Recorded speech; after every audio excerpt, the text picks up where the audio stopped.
fueron admirados y temidos en su propio tiempo. Antiguos guerreros que inventaron los campamentos de entrenamiento de reclutas, el asalto frontal, la educación subvencionada por el Estado y un estilo de vida y una estética que aún hoy llevan su nombre. Son los espartanos, y esta es su historia. Esparta. Código de honor. Segunda parte.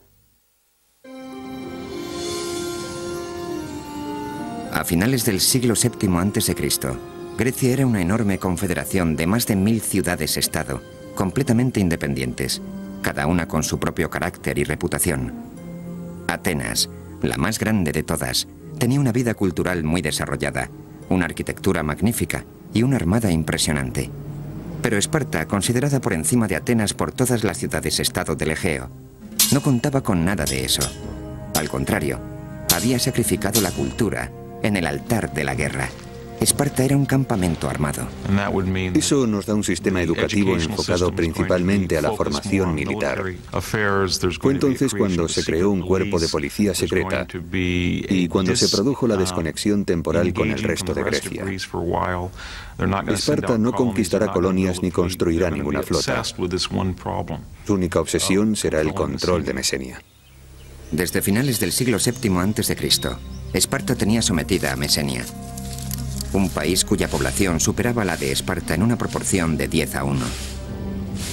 Dicho sometimiento se llevaba a cabo a través de un tipo de esclavitud llamado hilotismo, acompañado por una campaña de terror ejercida por soldados específicamente entrenados. Esparta fue el primer país que desarrolló lo que se daría en llamar disciplina militar occidental. Los conceptos modernos acerca de la instrucción, las marchas, rangos, filas y técnica del asalto por falanges fueron todos inventados por los espartanos. En este caótico mundo de las guerras hoplitas, los espartanos aprendieron que había que mantener la calma y estar unidos.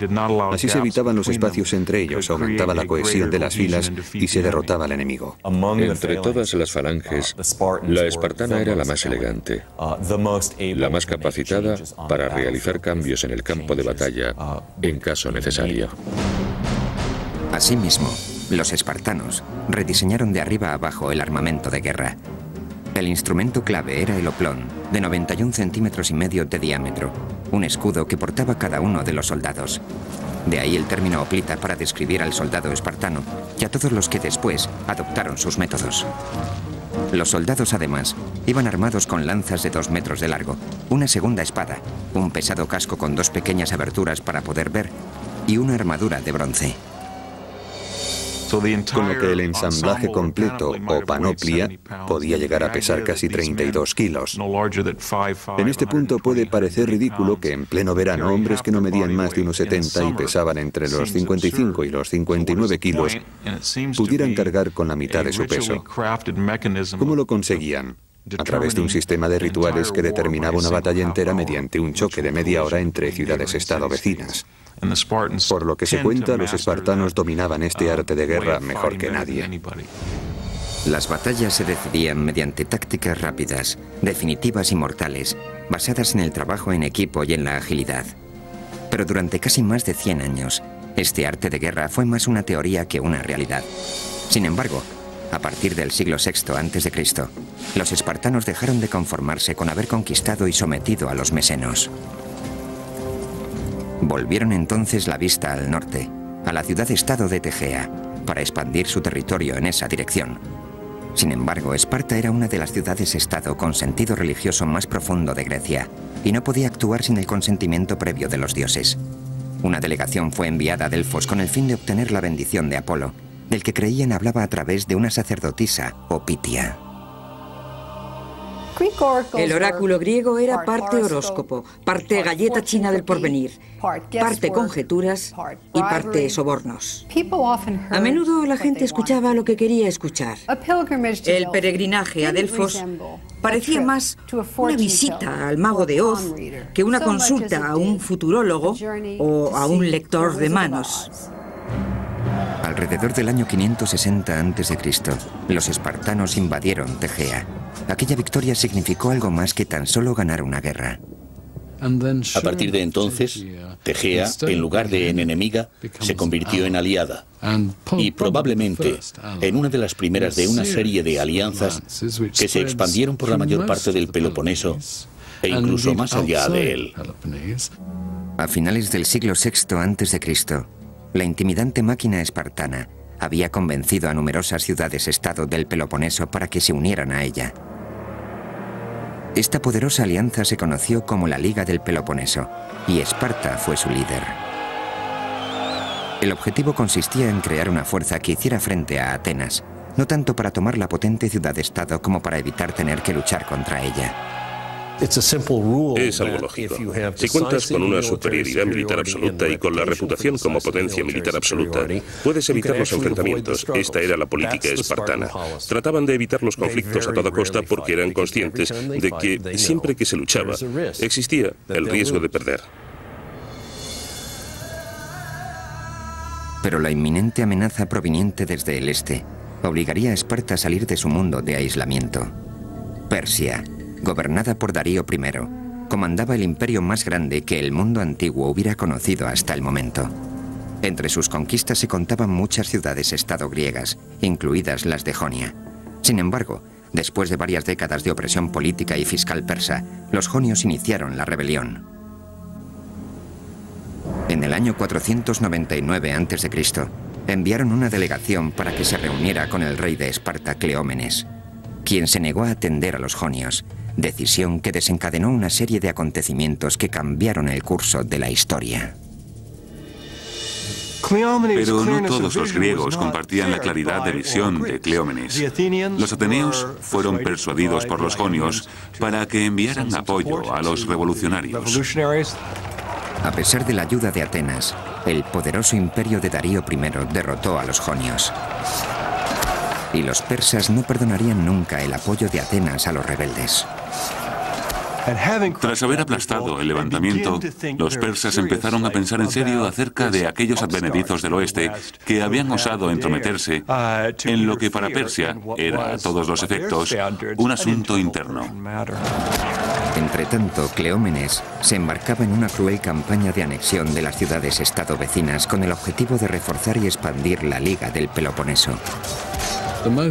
La acusación más atroz formulada contra él fue la de haber llevado durante el ataque a Argos a unos 6.000 hoplitas argivos, según sus propias palabras, a un bosque sagrado y después ordenar a los hilotas, no olvidemos que los hilotas no eran espartanos, que prendieran fuego al bosque.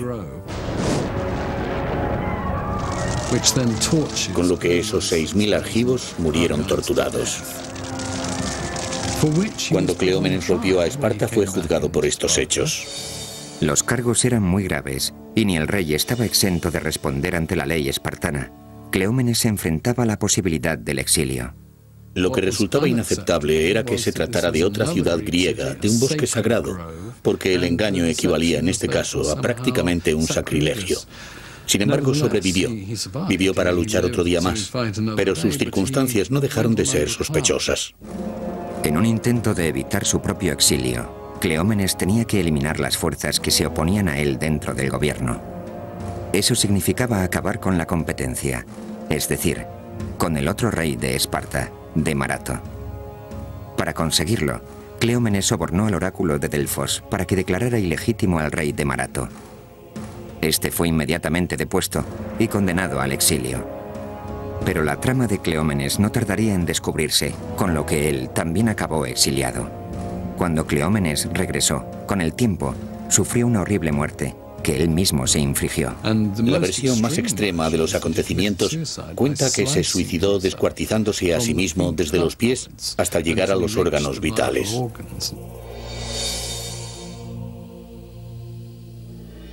Cleómenes, que sería conocido por siempre como Cleómenes el Loco, fue sustituido por el rey Leónidas, un hombre que llevaría a los espartanos hasta donde nunca habían llegado tras enfrentar a todo el mundo antiguo en una guerra de proporciones épicas. A principios del siglo V a.C., una línea dividía las ciudades-estado griegas en dos grupos muy distanciados, las que apoyaban a Esparta y las de la órbita de Atenas. Mientras Esparta trataba de mantener su política de evitar a toda costa la guerra, Atenas empezaba a prepararse para la posibilidad de un enfrentamiento con los persas. Corrían noticias de que Darío I de Persia estaba ávido por castigar a los atenienses por haber apoyado el levantamiento frustrado de los jonios en el 499. Darío nunca olvidó aquello, nunca olvidó la humillación. De hecho, entre los griegos reinaba la convicción de que Darío tenía un esclavo que le susurraba constantemente al oído: Señor, no perdone a los atenienses. En agosto del año 490 a.C., Darío I formó una pequeña flota de barcos cargados con tropas para atacar a los atenienses. La expedición persa se aproximaba a Maratón, en la costa nororiental de Ática. El tamaño y el equipamiento de la flota persa superaba con creces lo que creían tener los atenienses. Cuando los atenienses se dieron cuenta de que los persas se acercaban de verdad y de que estaban a punto de desembarcar en Maratón, enviaron a un mensajero a Esparta. El carácter de las relaciones entre esta y Atenas había ido variando, a veces amistoso, a veces lo contrario. Pero los atenienses reconocían que Esparta era la potencia militar más importante de Grecia. Según cuenta la historia, el mensajero recorrió 225 kilómetros en 2 días, solo para que los espartanos acabaran contestando que enviar tropas suponía interrumpir las fiestas cárneas, una ceremonia sagrada dedicada a Apolo. Esparta prometió enviar refuerzos cuando las fiestas hubieran acabado, 10 días después. Los atenienses tuvieron que hacer uso de todas sus fuerzas. Enviaron todos los hombres disponibles, unos 9.000 efectivos de infantería armados al completo, que se cuadraron ante las tropas persas, seguramente 2 o 3 veces más numerosas que ellos, en la llanura de Maratón. Durante varios días, atenienses y espartanos se vigilaron desde la distancia al calor del sol de agosto. Al final, cuando empezaron a avistarse los refuerzos espartanos, el general Miltíades ordenó un ataque sorpresa sobre el enemigo. El ejército persa quedó hecho jirones. Los equipados hoplitas atenienses demostraron ser más de lo que los hombres de infantería persas, solo ligeramente armados, podían asimilar. La masacre fue irremediable. A todo esto, los atenienses habían enviado otro mensajero de nuevo a Atenas para anunciar su victoria. Tras la heroica victoria conseguida por los atenienses, llegó por fin una tropa de refuerzo de 2.000 hoplitas espartanos, pero no había quedado nadie contra quien luchar. Cuando el ejército espartano llegó a Maratón, los atenienses les mostraron satisfechos los cadáveres de los persas a quienes habían abatido con toda facilidad. Eso fue algo que los espartanos recordarían siempre. Mientras tanto, los persas empezaron a tramar su venganza. En el año 486 a.C., Darío I eligió a su hijo, Jerjes, para que lo sucediera. Jerjes planeó minuciosamente una nueva y mucho más elaborada invasión de Grecia, un plan que tardaría años en poner en práctica. Hacia el año 481 o 480 se hizo obvio que Jerjes llevaba unos 4 años movilizando a una enorme fuerza, quizá de unos 250.000 hombres de la flota y del ejército de tierra, para incurrir en Grecia bien preparados. Ante esto, los espartanos, los atenienses y otro pequeño contingente de ciudades-estado se reunieron para programar un contraataque. Debatieron ampliamente la estrategia, antes de acabar nombrando al almirante espartano Euribíades para comandar tanto las fuerzas de tierra como las navales. Por un lado, los espartanos eran muy arrogantes. Se decían a sí mismos: si los peleles de los atenienses pudieron con los persas en Maratón, ¿qué no podremos hacer los espartanos? Por otro, los más cultivados pensaban: no hay por qué temer a los persas, porque aunque sean muchos, no son soldados de infantería especialmente destacables, mientras que nosotros somos los mejores del mundo. En la primavera del año 480 a.C., todo estaba ya preparado. Los persas, por su parte, habían reunido 46 contingentes regionales bajo el comando de 30 generales para la invasión de Grecia. A la cabeza de todos Jerjes, conocido tanto por amigos como por enemigos como el Gran Rey, la enorme fuerza estaba compuesta por unos 200 o 300.000 soldados. El ejército de Jerjes consumía millones de litros de agua al día y millones de kilos de trigo, de comida, de carne. En el mar, unos 750 barcos de guerra llamados triremes fueron flanqueados por varios cientos de barcos de abastecimiento. La vasta armada persa se movía al tiempo que lo hacían las tropas de tierra. Se trataba de una maquinaria de guerra de potencia sin precedentes que requería de una planificación y una ejecución magistrales para cada acción. La dependencia que existía entre la armada persa y su ejército de infantería es un factor clave a la hora de analizar estas guerras. El ejército tenía que mantener el contacto con la armada, porque ésta garantizaba la seguridad de los barcos de abastecimiento. Los griegos, acostumbrados a librar batallas en las que participaban un máximo de unos pocos miles de hombres, iban a tener que enfrentarse a una interminable riada de tropas enemigas. Después de mucho debatir acerca de lo que se debía hacer, decidieron apostarse en las Termópilas, en el pintoresco enclave conocido como las Puertas Candentes, por los cercanos lagos de sulfuro en ebullición. Las Termópilas eran la puerta de entrada al sur. En el 480 a.C., el paso de las Termópilas tenía unos 15 metros de anchura, con lo que constituía un punto capaz de neutralizar la enorme ventaja numérica de Jerjes. Creo que todo el mundo comprendió perfectamente lo que pasaba y entendieron que había que oponer resistencia, porque de no hacerlo, el problema no sería que los persas cruzaran este paso en particular, sino que la moral de los griegos caería en picado, lo cual los llevaría a perder la guerra. Si los griegos conseguían resistir en las Termópilas, los persas acabarían comiéndose unos a otros lejos de su casa, ya que eran como un inmenso monstruo que tenía que estar continuamente alimentándose. Los espartanos estaban al mando del rey Leónidas, un experto gracias a las muchas campañas que se habían llevado a cabo durante sus 11 años de reinado. Pero para ganar esta guerra se vería obligado a hacer el mayor sacrificio de todos. El oráculo de Delfos había pronosticado que el rey de Persia conquistaría Esparta, a menos que el rey de Esparta muriera.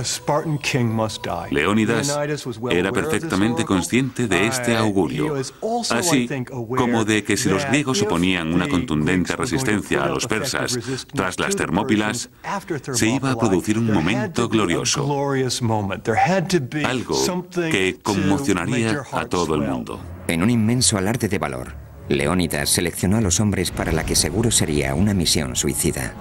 Cuando Leónidas partió hacia las Termópilas, se llevó consigo una guardia real de 300 hombres. En este caso particular, sin embargo, la Guardia Real fue específicamente seleccionada. No solo se eligió a los hombres en función de sus méritos, sino teniendo en cuenta que cada uno de ellos dejara un hijo como descendencia. Creo que los espartanos sabían, así como Leónidas, que iban a la guerra a morir, y en realidad eso era para lo que habían sido entrenados durante toda su vida. Creo que asumieron el valor psicológico que esa hazaña tendría para el resto de los griegos que vinieran después. Creo que estaban representando una especie de obra que sirviera de inspiración al resto de Grecia. Para los espartanos, morir por su país era la forma más honrosa de hacerlo. En agosto del año 480 a.C., el gigante y poderoso ejército persa avanzó hasta el atajo que cruzaba la soleada llanura. Entonces se produjo un majestuoso despliegue de potencia y fuerza. El ejército persa, encabezado por Jerjes, era inmenso. Contaba al menos con 200.000 efectivos. Los griegos no superaban los 7.000, incluidos los 300 hoplitas de la élite espartana. El motivo por el que los espartanos enviaron una tropa tan reducida queda en su conciencia. ¿Podrían haber sido más afortunados si hubieran mandado un ejército completo? Alegaron que esas hubieran sido sus intenciones, pero que un festejo religioso les impidió enviar más que una tropa de avanzadilla. Algunos cínicos afirman que los espartanos nunca pretendieron enviar una fuerza completa, porque sabían que iban a perder. Necesitaban hacer algo destacable, un acontecimiento espectacular, así que sacrificar 300 hombres se presentaba como la solución perfecta.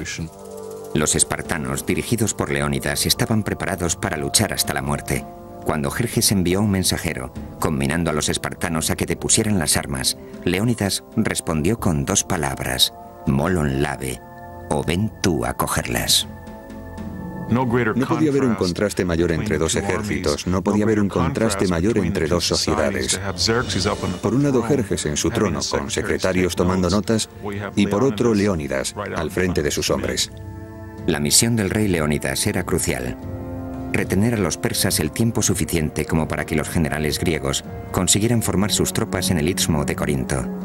Necesitaban tiempo para montar un contraataque a gran escala. Si al pesado ejército persa se le permitía pasar libremente hacia el sur, la zona central de Grecia caería seguida, sin lugar a dudas, por el Peloponeso. La idea de los griegos en las Termópilas era brillante: forzar un parón y crear problemas logísticos a esta especie de inquebrantable ejército. Cuando los griegos llegaron a las Termópilas, reconstruyeron la pared que había atravesado el paso. La idea era enviar por rotación unidades griegas que lucharan en la limitada zona que se extendía justo enfrente de la pared. Los persas no podrían emplear todos sus efectivos porque el terreno en el que los griegos pretendían luchar era muy reducido. Entretanto, el pueblo de Delfos consultaba el oráculo que les advertía que debían invocar a los vientos porque ellos serían los mejores aliados de Grecia. Tan pronto como hubieron tenido esta revelación, se desató una terrible tormenta. La magnífica armada persa se dispersó por la costa magnesia, que carecía de puerto, y allí perecieron más de 200 barcos. Jerjes montó en cólera ante la inesperada pérdida y quedó desconcertado por el nimio reto que se le proponía a su poderoso ejército en las Termópilas. El gran rey ordenó a un soldado de avanzadilla que reconociera el terreno y le informara de las dimensiones completas del enemigo. Cuando divisó a los espartanos, estos, en lugar de estar implorando u ofreciendo su rendición o algún tipo de negociación, estaban arreglándose, peinándose, echándose aceite y abrillantando sus armas. Querían dar la idea de que esperaban esta batalla con entusiasmo, más que con terror. El jinete se quedó pasmado, sin poder creerse que esos pocos hombres fueran a intentar defender el paso. Enseguida se requirió el consejo de Demarato, el rey espartano exiliado que había huido a Persia hacía más de una década. El rey Jerjes quería saber lo resistentes que podían ser aquellos hombres. Si trajéramos a uno de ellos aquí ante el tribunal, podría acabar con 10 de nosotros.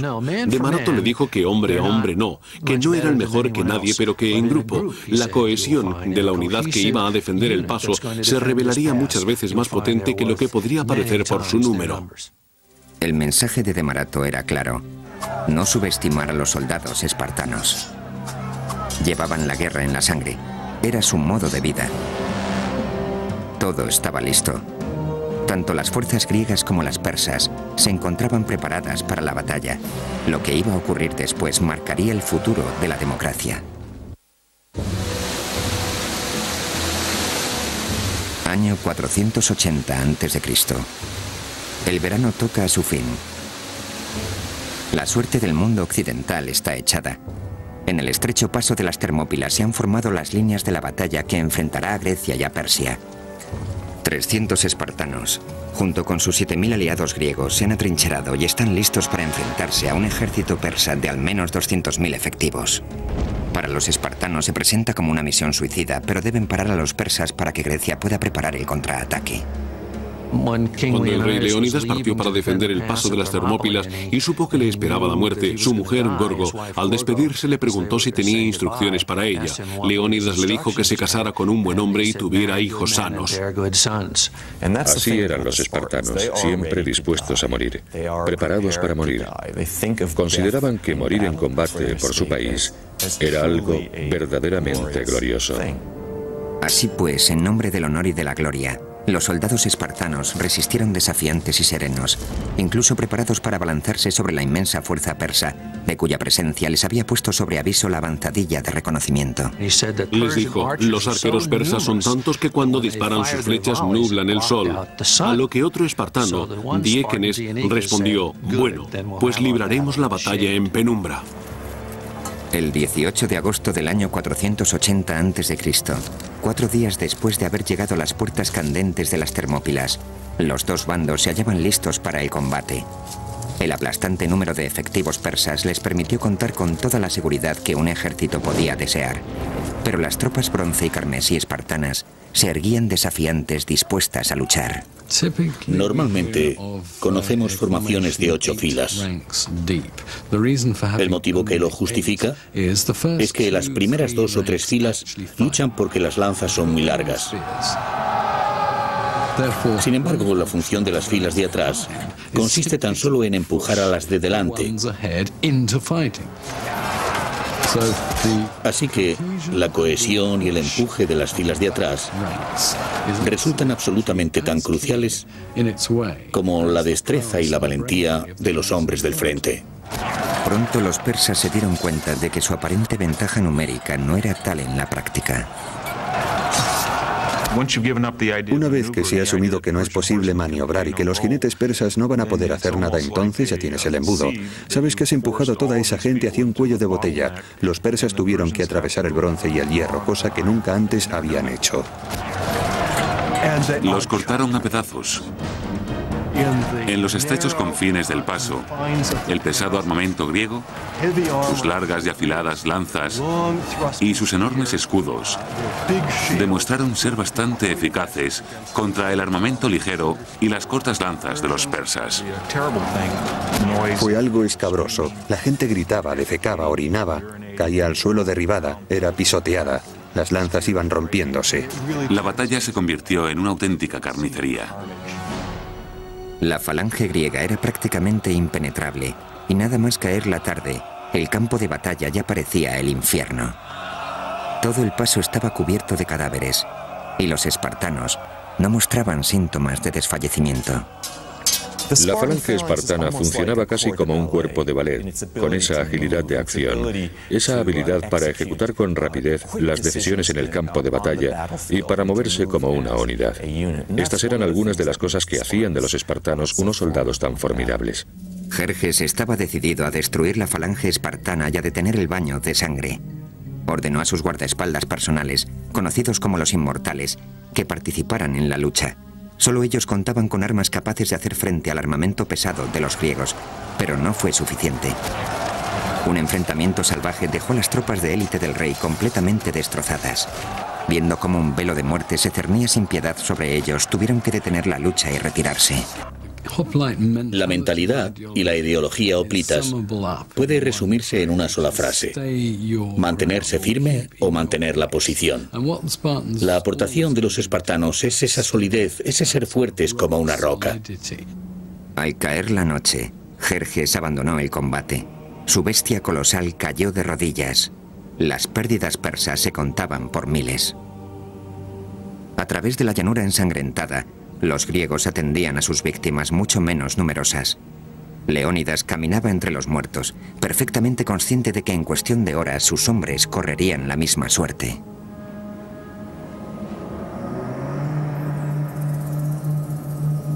La mañana amaneció fría y clara el 19 de agosto del 480 a.C. El rey Jerjes de Persia, tambaleándose todavía por el escalofriante número de bajas el primer día en las Termópilas, lanzó su segundo asalto sobre los griegos. Esta vez, formó una especie de brigada con hombres conocidos por su valor y arrojo, a los que prometió recompensas por atravesar el estrecho paso, y amenazó con ejecutar si rompían filas y huían. El rey persa recurrió a esas tácticas de bulldozer. Creyó que si seguía enviando hombres, al final conseguiría romper las filas griegas.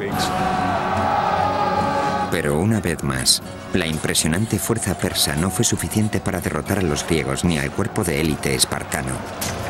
La batalla proseguía a través de un sangriento segundo día y acabó convirtiéndose en otra masacre a gran escala. Los muertos y heridos persas se amontonaban en altas pilas frente a las líneas griegas. Un intenso olor a muerte impregnaba toda la escena. Los griegos también sufrieron alguna baja, pero el número de las de los persas era incontable.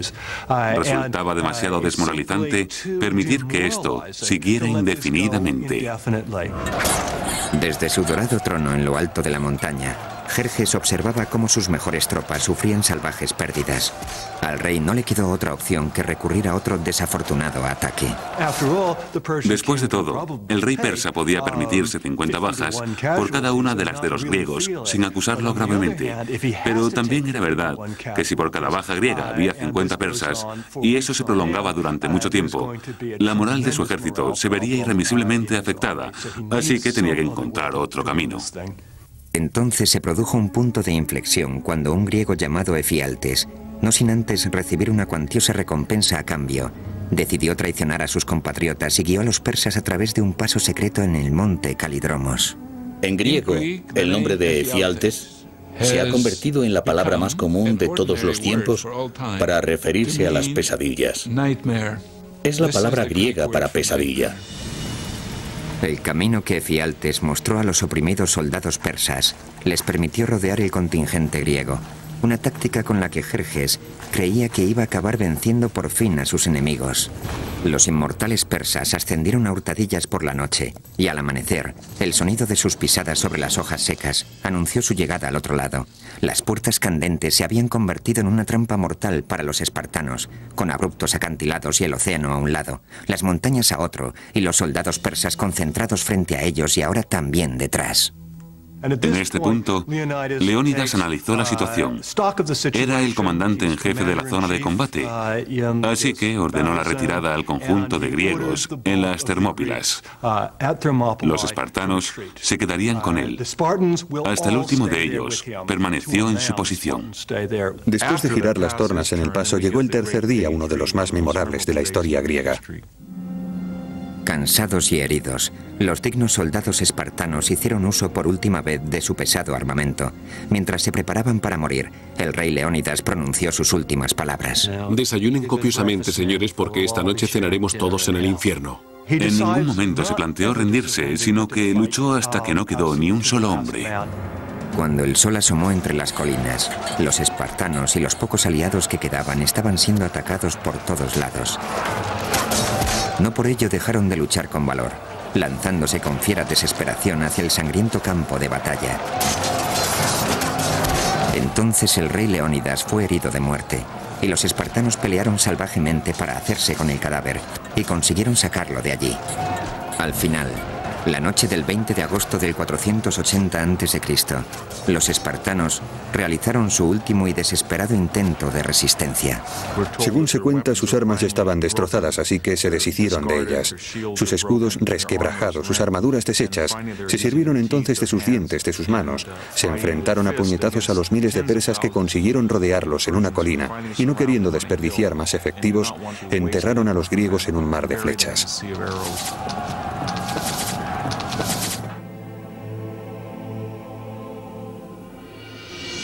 A primera hora de la tarde, todo había acabado. Los 300 espartanos yacían muertos junto con varios cientos de aliados. Pero las pérdidas persas eran escalofriantes. Se calcula que de unos 20.000 hombres. Empuñando por fin la victoria, Jerjes inspeccionó el campo de batalla. Entonces encontró el cuerpo del rey Leónidas, que estaba escondido. Lo decapitó y clavó la cabeza en un poste para que todo el mundo la viera. Fue un gesto barbárico destinado a demostrar que los espartanos eran, después de todo, simples mortales. Pero las gravemente desmoralizadas tropas persas no quedaron del todo convencidas. Sabían que la guerra no había hecho más que empezar y que había más espartanos esperándoles. Tras lo ocurrido en las Termópilas, los persas quedaron invadidos por cierto sentimiento de miedo de suspense, al menos acerca de lo que podía pasar con los espartanos. La de las Termópilas fue probablemente la derrota más importante sufrida en un solo día en toda la historia griega. También hay que decir que reportó algunos beneficios para los griegos, ya que les permitió movilizarse hacia los territorios posteriores, en Ática, lo cual hizo surgir en ellos el sentimiento de heroicidad, de unión en torno a tal acto de valentía, además de suscitar el miedo entre los persas, que se encontraron con un pueblo con el que no contaban. Muchos años después, fue erigido un monumento en las Termópilas, en honor a los 300 espartanos que heroicamente contuvieron a los 200.000 persas durante 3 cruentos días. Aquí, sobre una piedra sin ningún tipo de adorno, hayamos grabado un clásico y sencillo epitafio. Extranjeros de paso, decidles a los espartanos que aquí, obedientes a nuestras leyes, yacemos.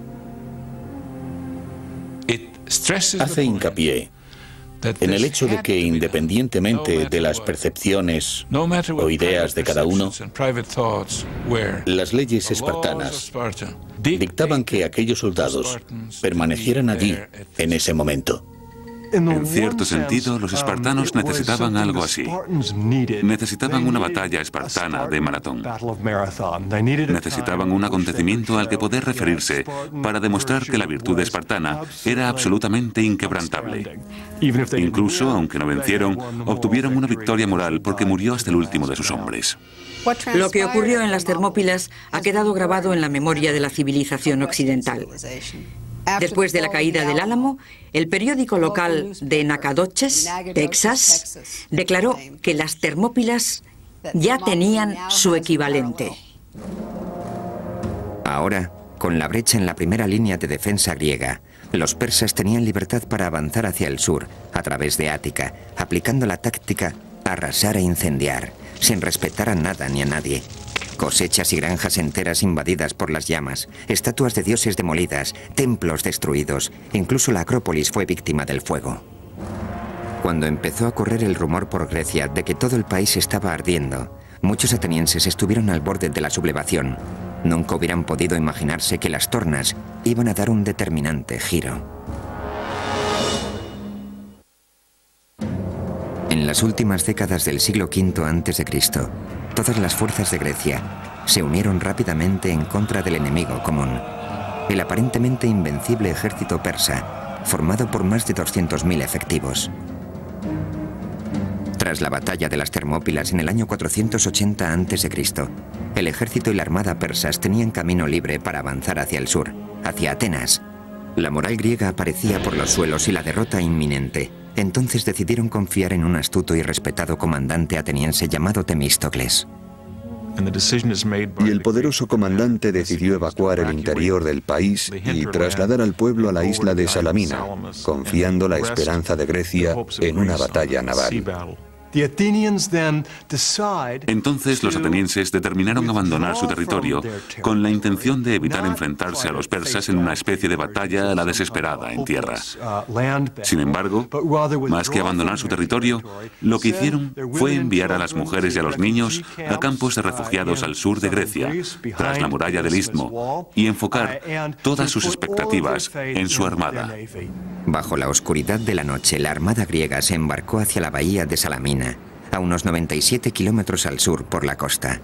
Debido a su estrecho canal, Temístocles estaba convencido de que Salamina constituía un punto ideal para contrarrestar la superioridad numérica y la gran movilidad de la flota persa. Temístocles era consciente de que si batían a la armada persa, vencerían la guerra, o al menos darían un gran paso en esa dirección porque el ejército persa dependía significativamente de su armada. La armada griega estaba en posición. Temístocles diseñó una inteligente táctica para llevar al rey Jerjes a dar un paso fatal.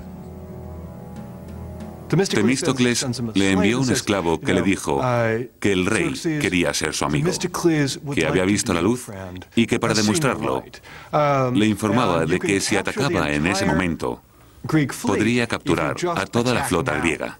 En una carta entregada por un esclavo, Temístocles explicaba los planes para el abandono griego de Salamina, que se llevaría a cabo al cobijo de la noche del día siguiente. Jerjes creyó que era su gran oportunidad. Después de todo, ya tenía experiencia con los traidores. Efialtes había aparecido en el momento justo en las Termópilas y ahora aparecería otro, Temístocles. Convencido de que la armada griega estaba sumida en el caos más absoluto, Jerjes decidió que era el momento justo para atacar. Y así lo hizo. Jerjes lanzó la flota persa contra la griega en las estrechas aguas que rodean Salamina. Es decir, hizo justo lo que Temístocles esperaba.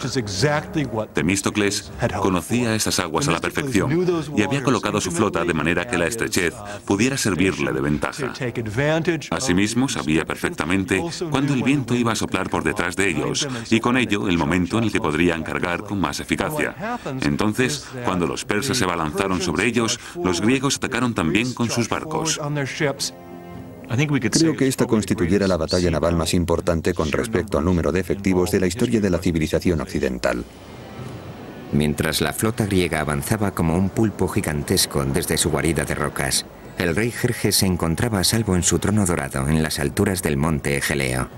Para cuando se quiso dar cuenta de que su poderosa vanguardia estaba atrapada, tenían la soga echada al cuello. La ventaja numérica de los persas, 400 trirremes frente a los 300 griegos, quedó neutralizada por los reducidos estrechos. Todo el contingente quedó atrapado rápidamente en una especie de tapón. Los barcos persas fueron privados de su capacidad de maniobra. Una vez que consiguieron convertir la batalla en una embestida y hacer algunas incursiones, la flota persa, que ahora perecía ahogada, se convirtió en su mejor aliada.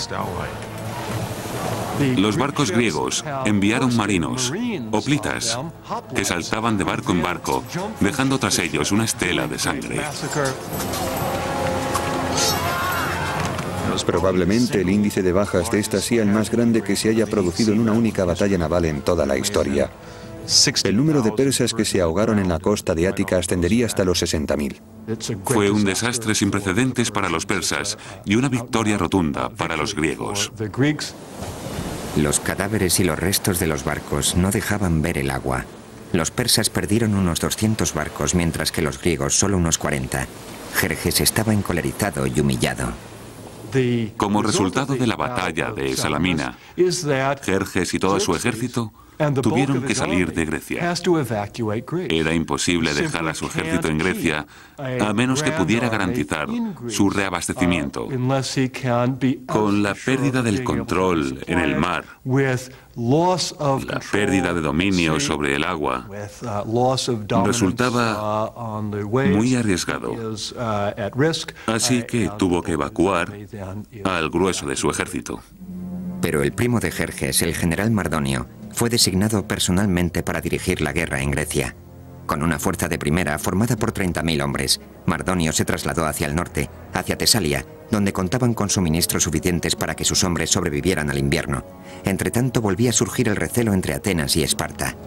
Los atenienses, que sufrieron el mayor número de bajas en las batallas navales, esperaban un quid pro quo por parte de los famosos soldados hoplitas espartanos y querían que lanzaran un asalto en tierra contra los persas. Mardonio supo de las profundas desavenencias que separaban a su enemigo e intentó aprovecharse de ellas. Uno de los vasallos de Jerjes, un rey macedonio, fue enviado a informar a atenienses y espartanos de que si se iban sin más, Jerjes los trataría con dignidad. Los atenienses, creyendo que así obligarían a Esparta a movilizar su máquina militar al completo, consideraron el trato. Los atenienses dejaron que a Esparta llegara la velada amenaza de que si no venían para defender Ática, si no se movían hacia Beocia, ellos se rendirían. O peor, los atenienses insinuaron lo impensable, una alianza con Persia. En este punto, los impasibles y escurridizos embajadores espartanos decidieron que el juego de ajedrez político debía terminar. Los griegos se unirían para librar la batalla definitiva contra Persia, cerca de la ciudad de Platea. Tenían que ir todos en la misma dirección. Fue entonces cuando el liderazgo espartano saltó a primer plano. Los espartanos estaban ahora bajo las órdenes no de un rey, sino de un regente, Pausanias. En el verano del 479 a.C., las fuerzas persas habían visto su número reducido en más de 50.000 efectivos. Hacia el sur, Esparta movilizó a 5.000 de sus mejores soldados y Atenas contribuyó con una tropa adicional de unos 8.000. Entonces, los espartanos armaron a 35.000 hilotas mesenos, ofreciéndoles la libertad a cambio de su arrojo en el campo de batalla. Pausanias parecía tener una capacidad nata para organizar. Tenía mucha visión militar y algo quizá más importante, un sentido único para mantener unido de manera diplomática a este inmenso ejército en conflicto interno constante que era la fuerza griega. Seguramente nadie más que un espartano podría haber conseguido sacar todo adelante en tales circunstancias. Durante 11 días, los comandantes rivales se mantuvieron en sus respectivas posiciones sobre la llanura de Platea. Mardonio y la caballería persa, al norte, Pausanias y la infantería griega, al sur. Finalmente, en los albores del día siguiente, los persas rompieron aquella quietud lanzando un contundente ataque. La caballería persa tenía capacidad para infligir verdaderos daños iniciales sobre las fuerzas griegas. Los griegos se vieron obligados a volver a desplegar sus tropas. Aunque los 5.000 hoplitas espartanos solo suponían el 10% de la fuerza aliada, su disciplina, su resistente armadura y sus afiladas lanzas hacían que su presencia fuera abrumadora. Creo que una vez que los persas decidieron atacar a la infantería sobre la llanura de Platea, no había más que Mardonio o lo que el más alto mando persa pudiera hacer, porque al final iba a ser una cuestión de hombres con barras de mimbre y lino intentando cargar contra filas de lanzas. Y no había ejército en el mundo capaz de hacerlo a excepción del espartano. La feroz contienda crecía en intensidad, y los espartanos, armados hasta los dientes, convirtieron el campo de batalla en un reguero de sangre. Los persas fueron descuartizados como ganado. Los espartanos constituyeron la clave del éxito griego en la batalla de Platea. Fue una batalla hóplita, y los espartanos contaban con el ejército hóplita más potente de Grecia. Lucharon con todas sus fuerzas. Si Salamina representa la victoria por excelencia de los atenienses, una victoria en el mar, Platea es la victoria por excelencia de los espartanos, la victoria en tierra. Todo acabó cuando el general persa Mardonio murió. Los hombres de su guardia personal huyeron para salvar la vida, mientras que los pocos soldados persas que quedaron fueron esparcidos a los 4 vientos. Las pérdidas griegas fueron mínimas, alrededor de los 1.000 hombres. Sin embargo, las tropas persas, que una vez alcanzaron los 50.000 efectivos, sufrieron una derrota definitiva. Como fuerza de combate, dejaron de suponer una amenaza, terminando así para siempre con el sueño del rey Jerjes de conquistar Occidente.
Fueron admirados y temidos en su propio tiempo. Antiguos guerreros que inventaron los campamentos de entrenamiento de reclutas, el asalto frontal, la educación subvencionada por el Estado y un estilo de vida y una estética que aún hoy llevan su nombre. Son los espartanos, y esta es su historia. Esparta. Código de honor. Segunda parte. A finales del siglo VII a.C., Grecia era una enorme confederación de más de 1.000 ciudades-estado, completamente independientes, cada una con su propio carácter y reputación.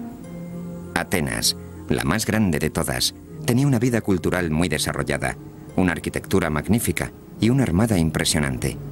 Pero Esparta, considerada por encima de Atenas por todas las ciudades-estado del Egeo, no contaba con nada de eso. Al contrario, había sacrificado la cultura en el altar de la guerra. Esparta era un campamento armado. Eso nos da un sistema educativo enfocado principalmente a la formación militar. Fue entonces cuando se creó un cuerpo de policía secreta y cuando se produjo la desconexión temporal con el resto de Grecia. Esparta no conquistará colonias ni construirá ninguna flota. Su única obsesión será el control de Mesenia, incluidas las de Jonia. Sin embargo, después de varias décadas de opresión política y fiscal persa, los jonios iniciaron la rebelión. En el año 499 a.C., enviaron una delegación para que se reuniera con el rey de Esparta, Cleómenes, quien se negó a atender a los jonios, decisión que desencadenó una serie de acontecimientos que cambiaron el curso de la historia. Pero no todos los griegos compartían la claridad de visión de Cleómenes. Los ateneos fueron persuadidos por los jonios para que enviaran apoyo a los revolucionarios. A pesar de la ayuda de Atenas, el poderoso imperio de Darío I derrotó a los jonios. Y los persas no perdonarían nunca el apoyo de Atenas a los rebeldes. Tras haber aplastado el levantamiento, los persas empezaron a pensar en serio acerca de aquellos advenedizos del oeste que habían osado entrometerse en lo que para Persia era, a todos los efectos, un asunto interno. Entretanto, Cleómenes se embarcaba en una cruel campaña de anexión de las ciudades-estado vecinas con el objetivo de reforzar y expandir la Liga del Peloponeso. La acusación más atroz formulada contra él fue la de haber llevado durante el ataque a Argos a unos 6.000 hoplitas argivos, según sus propias palabras, a un bosque sagrado y después ordenar a los hilotas, no olvidemos que los hilotas no eran espartanos, que prendieran fuego al bosque. Urólogo o a un lector de manos. Alrededor del año 560 a.C., los espartanos invadieron Tegea. Aquella victoria significó algo más que tan solo ganar una guerra. A partir de entonces, Tegea, en lugar de en enemiga, se convirtió en aliada. Y probablemente en una de las primeras de una serie de alianzas que se expandieron por la mayor parte del Peloponeso e incluso más allá de él. A finales del siglo VI a.C., la intimidante máquina espartana había convencido a numerosas ciudades-estado del Peloponeso para que se unieran a ella. Esta poderosa alianza se conoció como la Liga del Peloponeso, y Esparta fue su líder. El objetivo consistía en crear una fuerza que hiciera frente a Atenas, no tanto para tomar la potente ciudad-estado como para evitar tener que luchar contra ella. Es algo lógico. Si cuentas con una superioridad militar absoluta y con la reputación como potencia militar absoluta, puedes evitar los enfrentamientos. Esta era la política espartana. Trataban de evitar los conflictos a toda costa porque eran conscientes de que siempre que se luchaba, existía el riesgo de perder. Pero la inminente amenaza proveniente desde el este obligaría a Esparta a salir de su mundo de aislamiento. Persia, gobernada por Darío I, comandaba el imperio más grande que el mundo antiguo hubiera conocido hasta el momento. Entre sus conquistas se contaban muchas ciudades-estado griegas. Desde finales del siglo VII a.C., Esparta tenía sometida a Mesenia, un país cuya población superaba la de Esparta en una proporción de 10:1. Dicho sometimiento se llevaba a cabo a través de un tipo de esclavitud llamado hilotismo, acompañado por una campaña de terror ejercida por soldados específicamente entrenados. Esparta fue el primer país que desarrolló lo que se daría en llamar disciplina militar occidental. Los conceptos modernos acerca de la instrucción, las marchas, rangos, filas y técnica del asalto por falanges fueron todos inventados por los espartanos. En este caótico mundo de las guerras hoplitas, los espartanos aprendieron que había que mantener la calma y estar unidos. Así se evitaban los espacios entre ellos, aumentaba la cohesión de las filas y se derrotaba al enemigo. Entre todas las falanges, la espartana era la más elegante, la más capacitada para realizar cambios en el campo de batalla en caso necesario. Asimismo, los espartanos rediseñaron de arriba a abajo el armamento de guerra. El instrumento clave era el oplón, de 91 centímetros y medio de diámetro, un escudo que portaba cada uno de los soldados. De ahí el término hoplita para describir al soldado espartano y a todos los que después adoptaron sus métodos.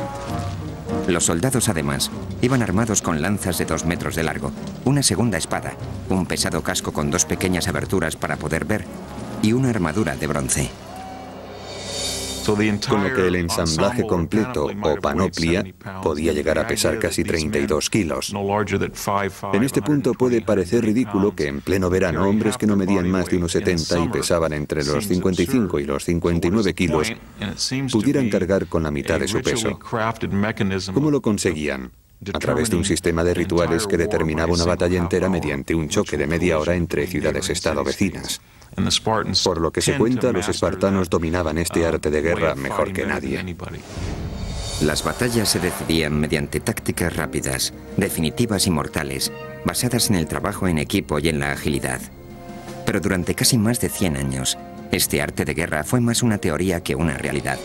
Sin embargo, a partir del siglo VI a.C., los espartanos dejaron de conformarse con haber conquistado y sometido a los mesenos. Volvieron entonces la vista al norte, a la ciudad-estado de Tegea, para expandir su territorio en esa dirección. Sin embargo, Esparta era una de las ciudades-estado con sentido religioso más profundo de Grecia, y no podía actuar sin el consentimiento previo de los dioses. Una delegación fue enviada a Delfos con el fin de obtener la bendición de Apolo, del que creían hablaba a través de una sacerdotisa o Pitia. El oráculo griego era parte horóscopo, parte galleta china del porvenir, parte conjeturas y parte sobornos. A menudo la gente escuchaba lo que quería escuchar. El peregrinaje a Delfos parecía más una visita al mago de Oz que una consulta a un futuro.